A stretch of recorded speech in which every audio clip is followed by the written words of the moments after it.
Hello students, board में आप देख रहे हो मैंने जस्ट मिडिल में हेडिंग बना रखा है, ठीक है, जिसका नाम है सिमेट्रिसिटी। अगर आपने सुना होगा, अगर ठीक है, एक मिनट,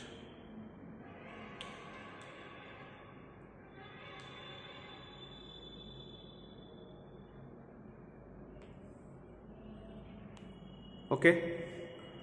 हाँ, तो बोल रहा था कि जस्ट हेडिंग आप देख रहे हो क्या, कि सिमेट्रिसिटी लिखा हुआ है, ठीक है।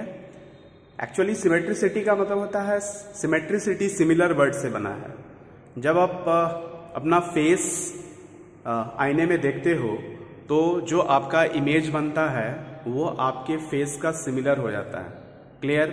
तो उसी को हम लोग सिमेट्रिसिटी बोलते हैं। मतलब ह्यूमन बॉडी जो है आपका, वो भी सिमेट्रिक है, आप देख सकते हैं, ठीक है। नाक, कान, दो हाथ आप देख सकते हो, एकदम जस्ट लाइक सिमेट्रिक है, ठीक है। तो उसी तरह से सिमेट्रिसिटी जो है, आपको बता दें, मैथमेटिक्स में भी सिमेट्रिसिटी पढ़ना पड़ता है, जो कि आपको दो तरह से पढ़ना है, ठीक है। एक होता है आपका सिमेट्रिसिटी अबाउट ए लाइन, आप देख सकते हैं बोर्ड में लिखा हुआ है, और दूसरा है आपका सिमेट्रिसिटी अबाउट ए पॉइंट, ये भी आप देख सकते हैं, ठीक है, देख रहे हैं। एक है सिमेट्रिसिटी अबाउट ए लाइन और दूसरा है सिमेट्रिसिटी अबाउट ए पॉइंट। मतलब सिमेट्रिसिटी मैथमेटिक्स में दो तरह से पढ़ते हैं, एक सिमेट्रिसिटी अबाउट ए लाइन और दूसरा symmetricity about a point, clear. अब आते हैं हम लोग सिर्फ सिमेट्रिसिटी अबाउट ए लाइन में, फिर हम लोग पॉइंट के बारे में डिस्कस करेंगे।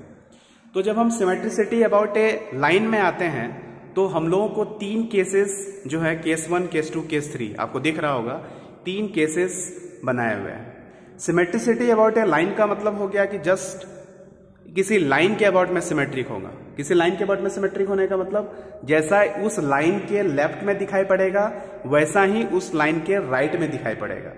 तो देखिए आप लोग गौर से, हाँ, आपको अगर दिख रहा होगा तो एक फिगर बना हुआ है यहाँ पे आपका, ये फिगर आप देख सकते हैं।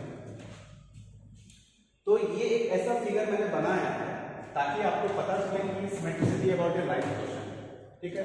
मैंने क्या किया कि एक फंक्शन लिया y इक्वल टू fx, उसका एक ग्राफ ले लिया और उसको मैंने a से b के बीच में खींचा। इस तरह से खींचा है कि दोनों का मिडिल, मतलब मिडिल करना है तो a प्लस b बाई 2 होगा, तो दोनों का मिडिल में जो लाइन होगा उस लाइन के अबाउट में ये जो कर्व है y इक्वल टू fx, ये सिमिलर दिख रहा है।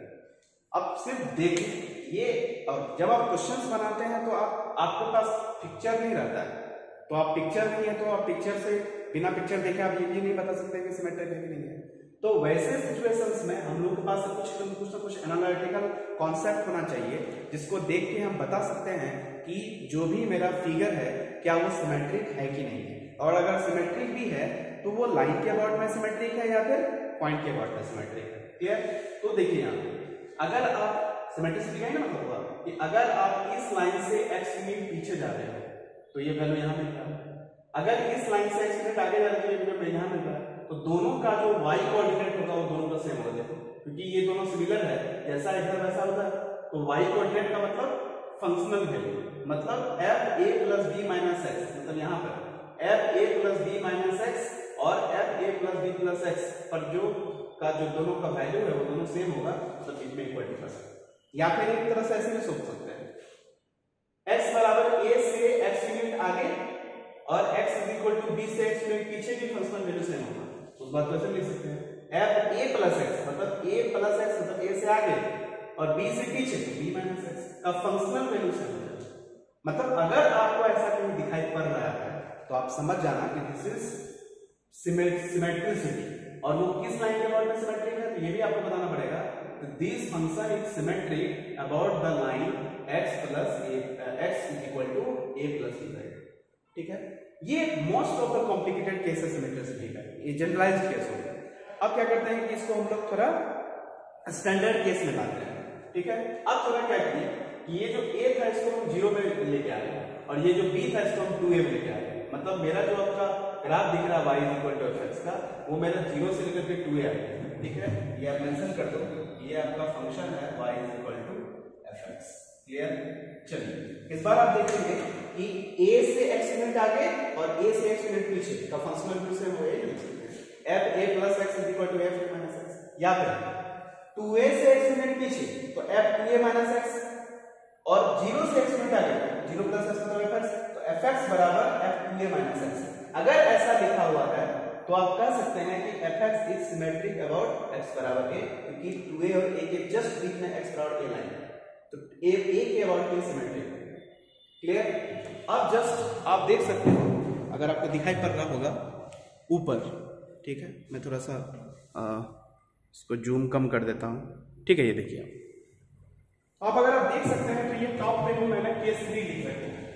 केस 3 क्या है, इसको थोड़ा सा इसको हम उठा के लिखा जाता है, मतलब अब जो मेरा डाटा वो माइनस से प्लस के बीच में, ताकि मेरा जस्ट बीच में x बराबर 0 हो जाए, मतलब एक्चुअली हमको x बराबर 0 लाइन के अबाउट में सिमेट्रिसिटी दिखाना है, ठीक है। तो इसको हम क्या करेंगे, 0 से x यूनिट पीछे 0 से x यूनिट आगे लिखेंगे f 0 minus X is equal to f 0 plus X, इसका मतलब हुआ f minus X is equal to fx, ठीक है। तो अगर इस तरह का डाटा आपको दिखाई पड़े तो आप 100% कह सकते हैं कि fx is symmetric about x बराबर 0। क्या कहेंगे, fx is symmetric about x बराबर 0, आपको दिख रहा होगा, ठीक है।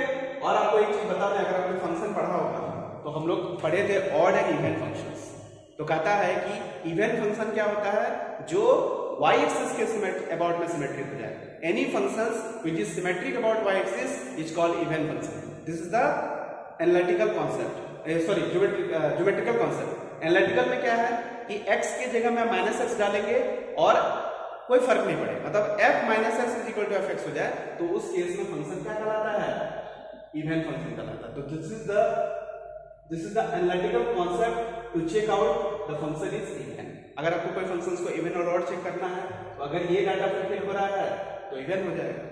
क्लियर? दूसरी तरफ से फिर ऑड फंक्शंस के बारे में बताएंगे। तो ये जो आपने देखा ये था सिमेट्रिसिटी अबाउट ए लाइन, ठीक है। पहले मोस्ट कॉम्प्लिकेटेड, फिर उसको रिड्यूस करके थोड़ा सा छोटा, और फिर उसी को हम लोग रिड्यूस करके पहुंच गए केस 3 में, जो कि इवेंट फंक्शन का एक केस हो गया। क्लियर? अब फोकस करते हैं सिमेट्रिसिटी अबाउट ए पॉइंट। अब मैं कैमरा उधर फेस करता हूं,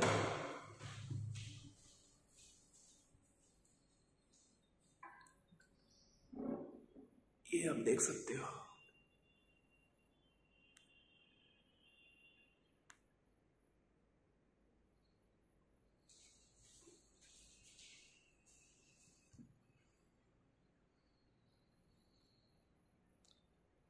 चलो, आपको दिख रहा होगा, हाँ।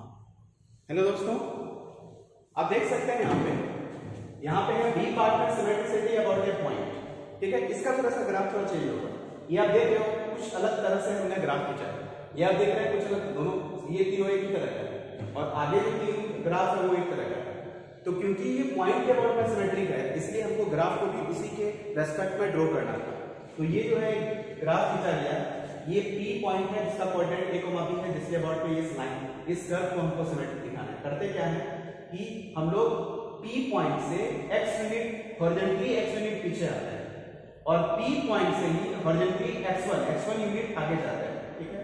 तो x1 यूनिट आगे गए तो पॉइंट जो करस्पॉन्डिंग पॉइंट मिलेगा वो r हो जाएगा, और x1 यूनिट पीछे गए P पॉइंट से हॉरिजॉन्टली, तो उसके करस्पॉन्डिंग जो कर्व का पॉइंट मिलेगा वर्टिकल मूवमेंट करने पर, वो पॉइंट Q हो जाएगा। तो आप ही बताइए, अगर ये पॉइंट P है, इसका कोऑर्डिनेट a को b है, और ये कर्व है y इक्वल टू fx, हम जब वर्टिकली, हमको पता है जब हम हॉरिजॉन्टली मूव करते हैं तो x कोऑर्डिनेट चेंज हो जाता है, तो हम लोग कितना यूनिट आगे जा रहे हैं, x1 यूनिट आगे जा रहे हैं। तो इस जो भी करस्पॉन्डिंग पॉइंट होगा उसका x कोऑर्डिनेट कितना होगा, तो पहले से a है उसमें x यूनिट आगे गए, ऐड हो जाए a प्लस x1 हो जाए।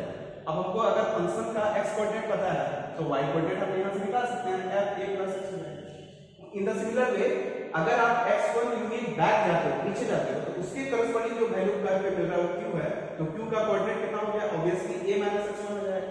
तो उसका करस्पॉन्डिंग फंक्शनल वैल्यू मतलब y कोऑर्डिनेट आपको कितना हो जाएगा, f a माइनस x1 हो जाएगा।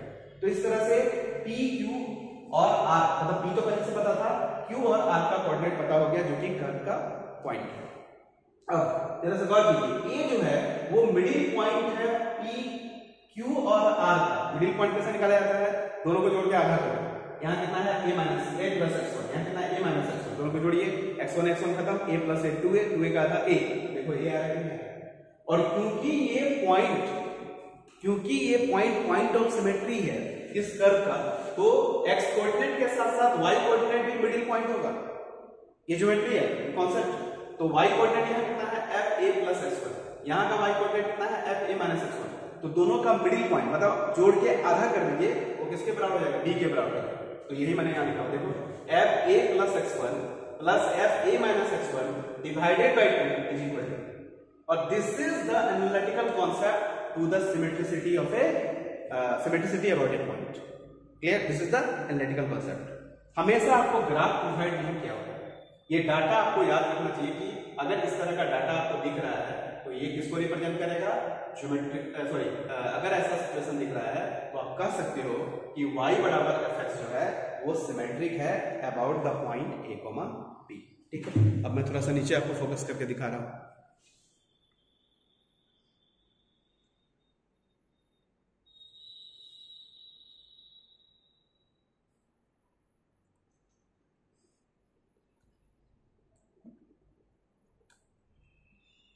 ठीक है, अब यहां देख सकते हैं नीचे में, यहां तो एक पर्टिकुलर x1 हो गया ना, तो ऐसा तो आगे भी दे सकते हो। तो एक जनरल डाटा क्या किए, x1 के जगह में x रिप्लेस कर दिए, तो ये हो जाएगा f a plus x plus f a minus x, और ये 2 यहाँ आ गया तो हो जाएगा 2। मतलब अगर ऐसा सिचुएशन दिख रहा है तो आप कह सकते हैं कि y बराबर fx जो है वो सिमेट्रिक हो जाएगा about the point pt dot point a, तो this is the case for the symmetricity about the point a, b। In the same way, in the similar way, you can case 2। अब यहाँ case 2 देखो क्या किया कि इसी part को हम रिड्यूस कर दें, मतलब जो a, b था उसको हम a, 0 में लेके आ गए, तो ऑब्वियसली एक पार्ट नीचे जाएगा, दूसरा पार्ट ऊपर जाएगा। हमको क्योंकि a को मिडिल पॉइंट रखना और ये हमारा 0 है, तो ऑब्वियसली यहाँ 2a रखना पड़ेगा, मतलब 0 और 2a के बीच में a आ जाएगा। ठीक है, तो जे भी जस्ट सिमिलर है, क्या लिखेंगे, a से x यूनिट पीछे और a से x यूनिट आगे, ठीक है, का मिडिल पॉइंट 0 हो जाएगा। ये लिखें f क्या ऐसे लिख सकते हो, 2a से x यूनिट पीछे और 0 से x यूनिट आगे, 0 से x यूनिट आगे मतलब fx अब plus f 2a minus x divided by 2 is equal to 0, this is equal to 0। अगर ऐसा सिचुएशन दिखा पड़े तो आप कहिएगा कि fx इज सिमेट्रिक और a, 0। क्लियर, अब यहां देख सकते हैं, हाँ आप सबसे टॉप पे देखो, सबसे टॉप पे आपको दिखाई पड़ रहा है केस 3। ठीक है, इसको मैंने कन्वर्ट करके a, 0 को मैं 0, 0 में लेके आ जाता हूं, तो ग्राफ जो है स्पष्ट दिखाई पड़ेगा। इस केस में आप देखोगे कि यहां से 0 से x यूनिट पीछे और 0 से x यूनिट आगे का y कोऑर्डिनेट का मिडिल पॉइंट 0 ही हो जाएगा, क्योंकि b भी 0 है। तो f 0 minus x plus f 0 plus x is equal to 2 into 0। इसी बात को अगर हम सिंपलीफाई करके लिखेंगे ना तो मेरा आ जाएगा f minus x is equal to minus of x। Clear, तो आप देख सकते हैं कि अगर ऐसा सिचुएशन हो जाए तो आप कह सकते हो कि this curve y equal to x का जो भी कर्व होगा ये किसके अबाउट में सिमेट्रिक है, 0, 0 के अबाउट में सिमेट्रिक है। और आपको बता दें this is the case for the odd functions, this is the analytical concept for the odd functions. If f minus x is equal to minus of fx, then it will be 100% the odd functions। या geometrically ये भी कर सकते हो कि अगर कोई graph, अगर किसी फंक्शंस का ग्राफ ऑरिजिन के अबाउट में सिमेट्रिक है, ऑरिजिन कहने का मतलब ये होगा पॉइंट के अबाउट में सिमेट्रिक है, तो अगर कोई ग्राफ ऑरिजिन के अबाउट में सिमेट्रिक है तो वो ग्राफ, वो फंक्शन आपका क्या हो जाएगा, ऑड फंक्शन हो जाएगा। और इवन फंक्शन क्या हो गया कि अगर कोई किसी फंक्शन का ग्राफ वाइसिस के अबाउट में सिमेट्रिक है तो वो आपका इवन फंक्शन हो जाएगा। तो ये था आपका सिमेट्रिसिटी से रिलेटेड बेसिक कॉन्सेप्ट, ये बहुत इंपॉर्टेंट है। ठीक है, अगर आपको सिमेट्रिसिटी नहीं आती है तो मैथमेटिक्स में बहुत सारा ऐसा प्रॉब्लम है जिसको आपको सॉल्व करने में काफी ज्यादा दिक्कत होगा। ठीक है, सिमेट्रिसिटी जो होता है ये बहुत ही इंपॉर्टेंट पार्ट है। सिमेट्रिसिटी दो तरह के होते हैं, एक बार फिर से बता दे रहे हैं। एक होता है सिमेट्रिसिटी अबाउट ए लाइन और दूसरा होता है सिमेट्रिसिटी अबाउट ए पॉइंट। और दोनों ही केस में मैंने क्या किया कि अलग अलग करके आपको दिखाया। अब हम क्या करेंगे, इसमें से हर पे कुछ ना कुछ प्रॉपर्टी है, तो मैं जो भी प्रॉपर्टी इसमें पढ़ना है मैं एक एक करके सारे प्रॉपर्टी को आपके सामने डिस्कस करने जा रहा हूं। और जब हम लोग प्रॉपर्टी पढ़ लेंगे तब जाके हम लोग क्या करेंगे, इससे रिलेटेड क्वेश्चंस बनाएंगे।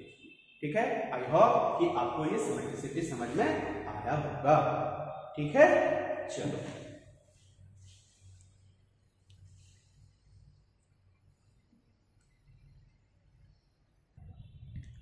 हाँ हेलो फ्रेंड्स, आप देख सकते हैं अभी जस्ट पहले हम लोग क्या पढ़ा, सिमेट्रिसिटी। तो सिमेट्रिसिटी पढ़ने का मतलब ये थोड़ी है कि बस सिमेट्रिसिटी पढ़ लिए काम खत्म, नहीं, उसका एप्लीकेशंस होना चाहिए, उसका यूज होना चाहिए, ठीक है। तो एक्चुअली सिमेट्रिसिटी हम लोग इसलिए पढ़े ताकि हमको सिमेट्रिसिटी से रिलेटेड प्रॉपर्टीज लिखना है और फिर प्रॉपर्टी पढ़ने के बाद उससे रिलेटेड प्रॉब्लम्स, मतलब उसका हमको एप्लीकेशन करना है। क्लियर? तो यहाँ देख सकते हो मैंने ऊपर में हेडिंग लिख चुका है, प्रॉपर्टी बेस्ड ऑन सिमेट्रिसिटी। तो दो प्रॉपर्टी जो है वो आपका लाइन ऑफ सिमेट्रिसिटी से लिए और दो प्रॉपर्टी आपका पॉइंट ऑफ सिमेट्रिसिटी से लिए, ठीक है। तो जो जनरलाइज्ड केस है उसको मैंने छोड़ दिया और मैं जस्ट दूसरा केस और तीसरा केस को डिस्कस किया। आप देख सकते हैं ये फिगर आप देखिए, ये y एक्सिस है, x एक्सिस है, ये ग्राफ दिया है मैंने y और fx का, जिसको हम लिए हैं 0 से लेकर के 2a। 0 से लेकर के 2a इसलिए लिए क्योंकि मेरा इंटीग्रेशन है 0 से 2a और fx dx है। तो आप देख रहे हो कि ये जस्ट जो बीच में जो लाइन है, मिडिल लाइन बोलते हैं, इस लाइन के अबाउट में ग्राफ जो सिमेट्रिक है, because this is the case of symmetricity about a line x, because f a minus x is equal to f a plus x पहले भी देख चुके हैं, या f 2a minus x is equal to fx हो जाए तो उस केस में fx is symmetric about x dot a, ठीक है। स्टैटिक का डेफिनेट इंटीग्रेशन का पहला क्लास क्या था कि डेफिनेट इंटीग्रल का जो ज्योमेट्रिकल मीनिंग होता है वो actually algebraic sum of areas होता है। अगर वो एरिया एक्स एक्सिस के ऊपर हो जाए तो प्लस लेंगे, अगर वो एरिया एक्सिस के नीचे हो जाए तो नेगेटिव। अब देखो गौर कीजिए, अगर हमको 0 से 2a तक का डेफिनेट इंटीग्रेशन का वैल्यू निकालना है, पूरा का पूरा एरिया इस एरिया को देखो तो दो पार्ट में बांट सकते हैं, जितना इस पार्ट का एरिया होगा उतना ही इस पार्ट का एरिया होगा। तो हम एक पार्ट का एरिया निकाल के दुगना कर सकते हैं, इसके कर सकते हैं। तो इसी बेसिस पर हम लिख सकते हैं कि पूरा एरिया इक्वल टू हो जाएगा 2 टाइम्स ऑफ एरिया कहां से कहां तक, 0 से a तक, 0 से a fx dx। लेकिन दोस्तों इस बात का ख्याल रखिएगा कि ऐसा तभी हम लिख सकते हैं जब हमको ये पता हो कि इस तरह का सिचुएशन है, ठीक है। ऐसा नहीं कि कुछ भी आया बैठ गलत करेगा, ठीक है।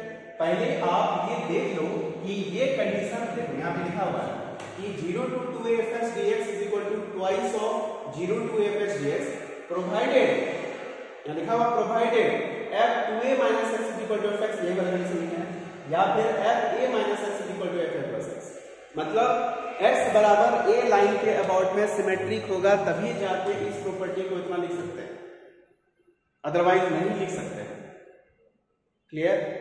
चलिए on the similar way property number 8। अब यही चीज जो ग्राफ है हम अब x बराबर a के अबाउट नहीं बल्कि x बराबर 0 के अबाउट में सिमेट्रिसिटी दिखाते हैं।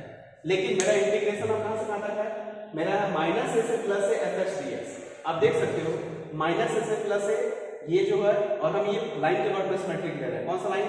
तो y एक्सिस, जिसको हम लोग बोलते हैं x बराबर 0। हम जस्ट उसी तरह का है, जितना एरिया इधर उतना एरिया इधर, तो क्यों ना हम फर्स्ट क्वाड्रेंट का एरिया निकाल के दुगना कर दें। तो इसलिए 2 टाइम्स ऑफ कहां से कहां तक लेंगे आप, 0 से a लेंगे। तो इंटीग्रेशन देखिए 0 से a हो रहा है, fx dx हो गया। ये कब होगा? जब x बराबर 0 लाइन के अबाउट में ग्राफ सिमेट्रिक होगा, लाइन के अबाउट याद रखिए, तो तब जाके हम इतना लिख सकते हैं। यहाँ पे लिखे provided f minus x equal to fx, या फिर कह सकते हैं कि जब फंक्शन आपका इवन हो जाएगा तो वैसे सिचुएशन में इस पार्ट को हम लोग इतना लिख सकते हैं। तो this is the another property based on the symmetricity about a line. So there are 2 properties on the basis of the symmetricity about a line, ठीक है। In the similar way we have discuss the properties about the point. Clear? आप उधर देखिए,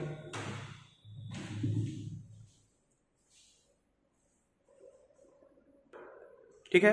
अब दोस्तों इधर आप देख सकते हैं उसी तरह का एक मैंने क्या किया, देखिए आपका इंटीग्रेशन है 0 से 2a fx dx, लेकिन क्योंकि ये पॉइंट के अबाउट में रखना था तो हमने ग्राफ पहले पॉइंट के अबाउट में 0 से 2a fx का ग्राफ ये है। तो जब हम एरिया कंसीडर करेंगे तो देखो ये पार्ट नीचे आ रहा है, ये पार्ट ऊपर आ रहा है, जितना ये पार्ट होगा उतना ही ये पार्ट होगा। बट क्योंकि ये डेफिनेट इंटीग्रेशन है और डेफिनेट इंटीग्रेशन में क्या बोला था कि एरिया का सम होता है, मतलब जो पार्ट ऊपर है वो पॉजिटिव, जो पार्ट नीचे है वो नेगेटिव। तो same part positive same part negative, 5 plus में 5 माइनस में ऐड करोगे तो क्या होगा, ऑब्वियसली 0 होगा। इसीलिए इस केस में जो एरिया होगा, मतलब डेफिनेट इंटीग्रल, सॉरी एरिया नहीं, जो डेफिनेट इंटीग्रल का वैल्यू होगा वो आपका 0 होगा। क्यों? क्योंकि हमको ये सिचुएशन पता है। लेकिन आपको बता दें फिर ग्राफ तो आपके पास दिया हुआ नहीं है। अगर आप ग्राफ ट्रेस कर रहे हो, फंक्शन का ग्राफ कर रहे हो, वो अच्छी बात है, लेकिन हर केस में आप ग्राफ नहीं खींच सकते। वैसे सिचुएशन में आपको क्या करना पड़ेगा, एनालिटिकली आप चेकआउट कर लीजिए।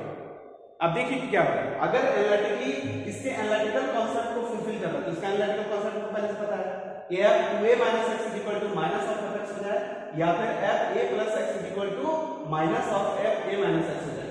वही चीज मैंने लिखा कि दिस बराबर 0 तब होगा जब ये कंडीशन आपका फुलफिल होगा। इसके बदले में आप ये लिख सकते हैं और f a plus x is equal to minus of a minus x। ठीक है, दोनों में से आप कुछ भी डाटा यहाँ लिख सकते हैं। उसी तरह से अब ऑड फंक्शंस में है, आप देख सकते हैं कि ऑड का ग्राफ है क्योंकि ऑरिजिन के ऑड में सिमेट्रिक है। फिर वही बात, अगर हमको किसी इंटीग्रेशन कोई इंटीग्रेशन दिया हुआ है -a2 + f dx, तो ये इसका इंटीग्रेशन 0 तब होगा जब हमको पता हो जाए कि फंक्शन आपका ऑड फंक्शन है। आप देख सकते हैं जितना पॉजिटिव एरिया उतना नेगेटिव एरिया, दोनों का सम कीजिएगा तो 0 हो जाएगा। तो एक बात गौर कीजिए, जब भी आपका -a से +a f dx वाला जो भी इंटीग्रल रहे डेफिनेट इंटीग्रल, तो आपको समझ जाना है कि ऑड इवन से रिलेटेड कॉन्सेप्ट वाला प्रॉपर्टी लगाना है। अगर वो इवन में आएगा तो इवन वाला लगाएंगे, अगर वो ऑड के कंडीशंस को फुलफिल करेगा तो सीधे 0 दे देंगे। तो बहुत सिंपल है, बस आपको चेकआउट करना है कि फंक्शन आपका इवन है कि ऑड है। और इवन ऑड के लिए आपको टेंशन लेने की जरूरत ही नहीं है क्योंकि आपको फॉर्मूला पता है, f + x बराबर f - x हो जाए तो सीधे आपका इवन फंक्शन हो जाएगा। लेकिन f - x बराबर माइनस ऑफ f x हो जाए तो उस केस में आपका ऑड फंक्शन होगा। और सिचुएशन अगर इस तरह का इंटीग्रेशन का हो तो सीधे आपको आंसर 0 लिखना है, बस एक लाइन नीचे में एज ए रेफरेंस दे देना है कि फंक्शन आपका ऑड था इसलिए मैंने 0 लिख दिया, बाकी आपको इस क्वेश्चन को बनाने की जरूरत ही नहीं, सीधे आंसर लिख दिया, एक स्टेप का आंसर है। सो बहुत सिंपल है। अगर आप प्रॉपर्टी इस तरह से हम लोग प्रॉपर्टी नंबर 6 तक पढ़ चुके थे। सिमेट्रिसिटी पढ़ने के बाद हम property number 7, property number 8, property number 9 और प्रॉपर्टी नंबर 10 तक पहुंच गए। अब हम इससे रिलेटेड क्वेश्चंस आपको अगले लेक्चर में डिस्कस करने जा रहे हैं। ठीक है, तो ये क्लास बहुत ही इंपॉर्टेंट है क्योंकि इसमें मैंने सिमेट्रिसिटी के बारे में पढ़ा और फिर सिमेट्रिसिटी का से रिलेटेड प्रॉपर्टीज मैंने आपके सामने डिस्कस किया, और इसी में ऑड और इवन से रिलेटेड प्रॉपर्टीज भी आया जो कि बहुत इंपॉर्टेंट है। अगर क्वेश्चंस पूछे जाते हैं डायरेक्टली तो लिमिट से पता चलता है कि ऑड या इवन लगाना है। अगर -a2 + a लिमिट, तो हमेशा याद रखना कि इस केस में ऑड और इवन ही पहले सोचेंगे, बाद में कुछ और सोचेंगे। ठीक है, बाकी प्रॉपर्टीज का कॉन्सेप्ट मतलब ये सब आपको जो डाटा है ना, ये सब डाटा आपको दिमाग में रखना पड़ेगा। ये बहुत सिंपल डाटा है, जब तक ये डाटा आपके दिमाग में नहीं रहेगा तब तक आप ऑड इवन के बारे में, सिमेट्रिसिटी के बारे में नहीं, क्योंकि हर बार आप ग्राफ नहीं खींचेगा। ठीक है, तो आपके पास एनालिटिकल अप्रोच भी होना चाहिए as well as graphical approach. ठीक है, तो मैथमेटिक्स में बहुत तरह से क्वेश्चंस बनाए जाते हैं। ग्राफ का अप्रोच है तो ग्राफ का अप्रोच यूज कीजिए, और अगर आपको एनालिटिकल ग्राफ नहीं आता है तो कम से कम एक तो अप्रोच आना ही आना चाहिए, और वो है आपका एनालिटिकल अप्रोच। एनालिटिकल अप्रोच क्या होता है, थोड़ा सा मेमोरी बेस्ड होता है, थोड़ा याद रखना पड़ता है, लेकिन ऐसा नहीं है, टफ नहीं है, आपका इजी होता है। ठीक है, तो बहुत बहुत धन्यवाद आपको केयरफुली सुनने के लिए, और this is the interesting sessions, you realize that, so thank you and wait for my next lecture. ठीक है।